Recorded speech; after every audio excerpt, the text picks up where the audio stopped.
आज इस तारीख आज मेरी तकरीर का मौजू है इस्लाम में बेटी की अजमत और अहमियत। इसी अनवान से बड़ा आपने बहुत सी बातें कुरान और हदीस की रोशनी में सुने होंगे। मैं भी कोई बात नहीं बल्कि कुरान और हदीस और उलमा के फजीलत की रोशनी में कुछ अर्ज करना चाहता हूँ। इस्लाम के अंदर से कबीर सहाबिया बल्कि पूरे अर्ज कहा जाए तो बीजाना होगा। रवायत ज़मीन के अक्सर हिस्सों पर बेचारी बेटी की इज्जत बाक़ायदा थी। बड़ी ही कस्म परसी के आलम में अपनी जिंदगी का याम गुजार रही थी। कुरान करीम ने अहले मक्के के ताल्लुक से उनकी दफ्तरकशी को जिक्र किया और हदीस के अंदर भी उनका खड़े करने वाले चंद रिवायात का तज़किरा मिलता है। ये कौल हज़रत उमर रज़ियल्लाहु अन्हु ने बयान किया है कि हमारे लोग को मक्का में सही समझते थे, अलबत्ता निस्बत उनकी इज्जत और कदर थी। लेकिन जब इस्लाम आया तो अल्लाह ने इसके मुताबिक कुरान में आयत नाज़िल फरमाई। बेटी की पैदाइश करने पर जो लोग सोचते हैं और अफसोस और निदामत का इजहार करते हैं, अब वो लोग सोचे जो बेटी की पैदाइश पर अफसोस और निदामत का इजहार करते हैं, बेटी की पैदाइश पर जायज खुशी का इजहार करना चाहिए। जैसा कि पैदाइश में बेटा नहीं किया जाता है और इस औरत को मुबारक बाबरकत फरमाया गया जिस शख्स के यहाँ बेटी की विलादत है।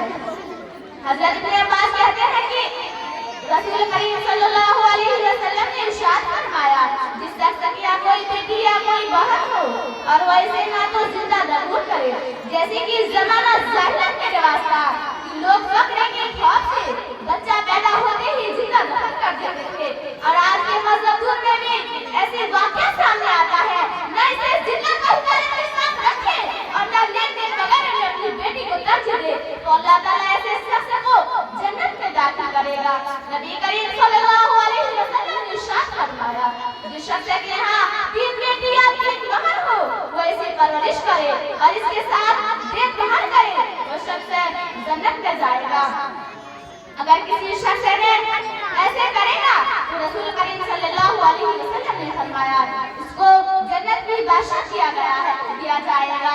बेटी की पैदाइश पर अफसोस करने वाले सुन लो, कान खोल के सुन लो। अगर किसी को 2 या 3 या ज्यादा बेटी होती है तो उसे इतना मूड गिर जाता है जैसे वो सोचता है कि मुझे तो सिर्फ बेटी ही हुआ है। वो सुने जिसको 2 से 4 बेटी है, कान खोल के सुने। जिसको बेटी है तो समझो वो अल्लाह की अता है और अल्लाह देखना चाहता है कि तुम बेटी के साथ कैसे फर्मा बरदारी करते हो। बेटी तुम्हारी बहुत अच्छी बेटी है, बेटी अल्लाह की रहमत है, बेटी अल्लाह की रहमत है। तुम उनको बोझ मत समझो, बेटी अल्लाह की बहुत बड़ी रहमत है। अल्लाह देखना चाहता है कि वालिदैन बेटी के साथ कैसे फर्मा बरदारी करता है। बेटी बहुत अच्छी चीज है। अगर किसी को बेटा होता है तो वो बहुत खुश होता है, लेकिन बेटी पर भी खुश होने की बात है। बेटा से ज्यादा तो बेटी अच्छी होती है। बेटी माँ बाप के साथ उसने सलूक करती है, बेटी माँ बाप के साथ बहुत अच्छा एहसान करती है। जब दुनिया से मोमिन बनना जाने और आखिरत का रुख करने को होता है तो आसमान से फरिश्ते इसके पास आते हैं, जिनके चेहरे सफेद सूरज की तरह रोशन होते हैं। ये फरिश्ते इस कदर होते हैं उनके साथ कितनी खुशबू और जन्नत का लिबास होता है। वो यहाँ तक बैठ जाते हैं जहाँ तक उसकी नजर पहुँचे, वहाँ तक बैठ जाते हैं। फिर फरमाते हैं अल्लाह की पाकीज़ा रूह, अल्लाह की मग़फ़िरत और इसकी रज़ामंदी की तरफ निकल। बिल्कुल माता इस्लाम का ये फरमान सुनकर रूह इसके जिस्म से इस तरह निकल आती है जैसे कि मशक़ जाने से पानी का कतरा बहता हुआ बाहर आ जाता है। बस इसे बुलबुल माता इस्लाम अपने हाथ में ले लेते हैं और लेते ही जो दूर तक फरिश्ता बैठे रहते हैं पल भर भी उनके हाथ में नहीं छोड़ते हैं, यहाँ तक कि इस खुशबू और कफन में रखकर आसमान की तरफ चले जाते हैं और आसमान की तरफ चले जाते हैं और फरिश्ता के जिस जमात पर भी इनका गुजारा होता है वो कहता है कि ये कौन पैगंबर है। वो इसका अच्छे से अच्छा नाम लेकर जवाब देता है जिसे दुनिया में बुलाया जाता था फलां का बेटा फलां है, और वो इससे पहले आसमान तक लेके जाता है और आसमान का दरवाजा खोलना चाहता है, आसमान का दरवाजा खोलना चाहता है और आसमान का दरवाजा खोल दिया जाता है और वैसे लेके आसमान में चले जाते हैं। जब सातों आसमान तक पहुंच जाते हैं तो अल्लाह ताला फरमाते हैं और इसको जमीन में वापस कर दो, क्योंकि मैंने इंसान को जमीन ही से पैदा किया है और इसी में इसको लौटा दूंगा और इसी से इसको दोबारा निकालूंगा। चुनांचे इसकी रूह इसके जिस्म में लौटा दी जाती है। इसके बाद जो फरिश्ते इसके पास आते हैं, जिनमें से एक का नाम मुनकीर, दूसरा का नाम नकीर होता है, और उससे सवाल करता है, जो कब्र में जाके ही 3 सवाल किया जाएगा। उससे सवाल करता है, तुम्हारा रब कौन है? वो जवाब देगा, मेरा रब अल्लाह है। फिर इससे सवाल करेगा, तुम्हारा दीन क्या है? वो जवाब देगा, मेरा दीन इस्लाम है। फिर इससे सवाल करेगा, वो कौन है जो तुम्हारे अंदर भेजे गए? वो कहेगा, वो अल्लाह का रसूल सल्लल्लाहु अलैहि वसल्लम है जो हमारे अंदर भेजे गए। तो दरियाफ्त करता है, तुम्हारा अमल क्या है? वो जवाब देता है, मैंने अल्लाह की किताब पढ़ी, सिवाय इस पर ईमान लाए और इसकी तस्दीक की। जब ये सवाल हो जाता है तो आसमान से एक मुनादी आवाज आता है जो अल्लाह का मुनादी होता है। वो कहता है कि मेरे बंदों ने सच कहा, इसके लिए जन्नत का बिछौना बिछा दो, इसके लिए जन्नत का बिछौना बिछा दो, और इसके लिए जन्नत का दरवाजा खोल दिया जाता है, जिसके जरिए जन्नत का खुशबू और आराम आती रहती है। इसके बाद एक शख्स इसके पास आता है जो आकर कहता है, खुशी की बात सुन ले, यह तेरा वो दीन है जिसका तुझसे वादा किया जाता था। वो कहता है, तू कौन है? वो क्या तेरा चेहरा इस लायक है कि तू अच्छा ही खबर सुनाएगा?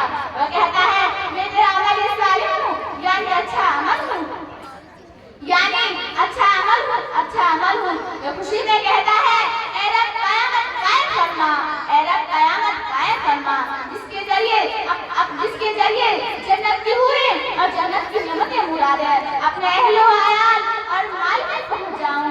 ये काफिर क्या समझते हैं, ये अपने दिल में हंसते हैं। ये काफिर क्या समझते हैं, ये अपने दिल में हंसते हैं।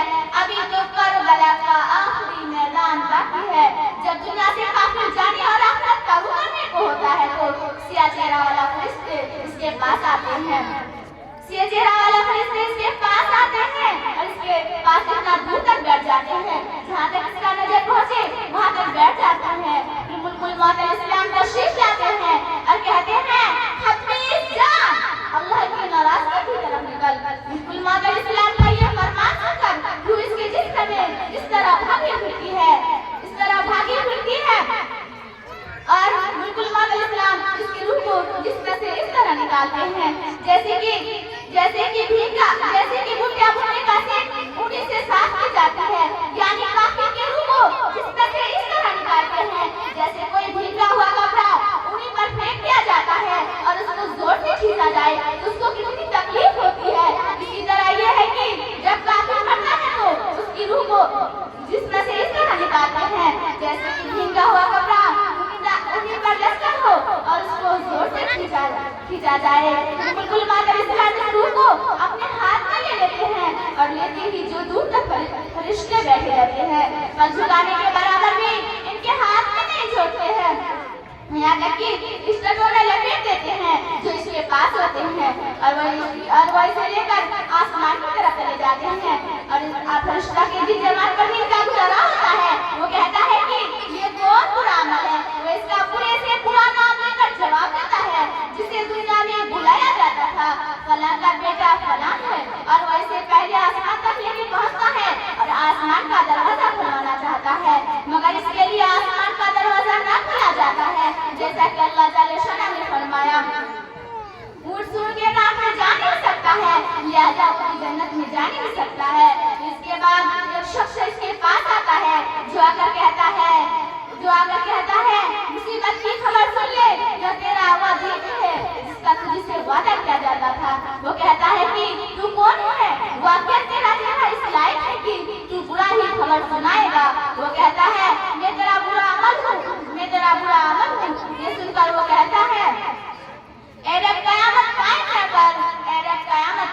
न कर, यानी उसको अपने रब का भी खबर था और जिस दिन में था उस दिन का भी इल्म उसको था, लेकिन वो अज़ाब से बचने के लिए अपने आप को जाहिर कर रहा था।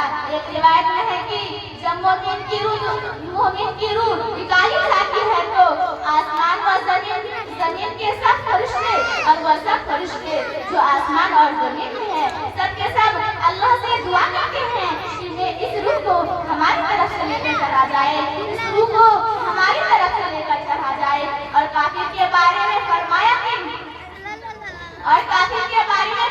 कि जब उसका रूह डाली जाती है तो आसमान और जमीन के सब फरिश्ता और वह सब फरिश्ता जो आसमान में है, सबके सब इस पर लानत भेजते हैं, सबके सब इस पर लानत भेजते हैं और अल्लाह से दुआ करते हैं कि इस रूह को हमारी तरफ से लेकर ना चला जाए। जब मोमिन को कब्र में दाखिल कर देता है तो उसको ऐसा मालूम होता है, जब वो आखलता हुआ उठता है और फरिश्तों से कहता है, मुझे छोड़ दो, मैं नमाज पढ़ता हूँ, मुझे छोड़ दो, मैं नमाज पढ़ता हूँ। लाला कारी रहमतुल्लाह लिखते हैं कि वो अपने आप को दुनिया के अंदर तसव्वुर करते हैं। वो कहते हैं कि सवाल और जवाब को रहने दो, मुझे कर्ज अदा करने दो। ये बात वही कहेगा जो दुनिया में नमाज का पाबंद था और बेनमाजियों को सबक हासिल करना चाहिए। जब अचानक मौत होगी तो कैसी परेशानी होगी। मैं निचले बात पर अपनी तकरीर खत्म करती हूँ। हमको और आपको इस पर अमल करने की तौफीक अता फरमाए। व आखिर दुआना अल्हम्दुलिल्लाहि रब्बिल आलमीन।